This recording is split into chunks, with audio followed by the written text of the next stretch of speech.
ഈ നാട് തന്നെ വിട്ടു പോയാലോ എന്ന് വിചാരിച്ചേന്നു കേട്ടോ. ഇന്നലെ ഈ മാസം അവസാനിക്കുന്ന ദിവസം എനിക്ക് തീരെ ഇഷ്ടമല്ല ഗൈസ്. കാരണം ആ ദിവസമാണ് ഇന്നേറ്റ് ഉമ്മ കടയ്ക്ക് പോവാറിട്ടോ സാധനം മേടിക്കാൻ വേണ്ടി. നമ്മളെ ഇന്നത്തെ പരിപാടി ഗ്രോസറി ഷോപ്പിംഗ് ആണ്. ക്രിസ്മസ് ഒക്കെ ആയതുകൊണ്ട് തന്നെ നമ്മൾ ഇപ്പോൾ ഓഫറും കാര്യങ്ങളൊക്കെ ബഡ്ജറ്റിൽ നടക്കുന്നുണ്ട്. അങ്ങനെ ആദ്യം പോയത് നമ്മൾ ജ്വല്ലറിക്കാണ്. എന്റെ കല്യാണത്തിന്റെ സ്വർണം സ്വരുക്കൂട്ടണ്ടേ ഗൈസ്. നമ്മള് നേരെ ബഡ്ജറ്റ് ബേക്ക് സ്പോട്ടൊക്കെ വിട്ടിട്ടുണ്ടായിരുന്നു കേട്ടോ. അവിടെ ദിലൂക്കും ബാബുവിനും എല്ലാവർക്കും എന്റെ യൂട്യൂബ് സാലറി വന്ന ദിവസം ആയതുകൊണ്ട് ഓൽക്കൊക്കെ ചെലവ് വേണം പറഞ്ഞ് ഇന്നോണ്ട് പുടിച്ചിരുത്തി ഓടി പോവാൻ എനിക്ക് പറ്റാത്തോടെ അല്ലെങ്കിൽ ഞാൻ അവിടെ നിന്ന് ഓടിയിട്ടുണ്ടാവും ഇറങ്ങി. ഇമ്മക്ക് പൊലിവാട്ടോ. കാരണം എന്താ വെച്ചാൽ ഞാൻ മനോട് പറഞ്ഞിട്ടുണ്ടെങ്കിൽ നിങ്ങൾക്ക് എന്താ വേണ്ടിച്ച വീട്ടിലുള്ള സാധനം എടുത്തോളിന്നാട്ടാ.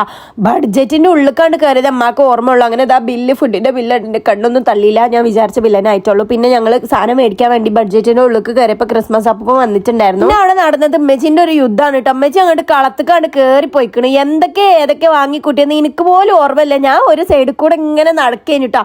ബാബു നല്ല മുതലാക്കുന്നുണ്ട്. ബാബു ഉമ്മാനെ കൊണ്ടടന്നിട്ട് ഇതെടുത്തോളി പറഞ്ഞ് നടക്കുന്നു. ലൂക്ക് ബോഡി സ്പ്രേ മേടിച്ചു കൊടുക്കായിട്ട് ഓള് മൂലക്ക് പോയി നിന്നോളൂ ഓളിക്കാൻ വന്നിക്കണം. അപ്പൊ പിന്നെ പാവല്ലേന്ന് വിചാരിച്ചിട്ട് ഞാൻ പോയി എടുത്തോ പറഞ്ഞ് അങ്ങനെ ഓള് ഒരു ഫോഗിന്റെ ബോഡി സ്പ്രേ മേടിച്ചിട്ടുണ്ടായിട്ടാ. ഇമ്മാക്ക് എന്തൊരു ഊറ്റം. എന്റെ കയ്യിലെ ട്രോളി നിറഞ്ഞിട്ട് അവിടുത്തെ നിൽക്കുന്ന സ്റ്റാഫ് എന്നോട് രണ്ടുപേര് ചോദിച്ചു, മോളെ ട്രോളി നിറഞ്ഞല്ലോ, വേറെ ട്രോളി എടുക്കട്ടെ. പൊന്നു ചേട്ടാ എനിക്കൊന്നും വേണ്ട പറഞ്ഞ ഞാൻ അവിടെ നിന്ന് തടിയപ്പി. പിന്നെ അതുകൊണ്ട് വലിയൊരു പേപ്പർ ആയിട്ട് എന്റെ അടുത്ത് കയറി. പിന്നാണോടാ മനസ്സിലായത് അത് ബില്ലാണെന്ന്. അറ്റാക്ക് വരാഞ്ഞത് ഭാഗ്യം.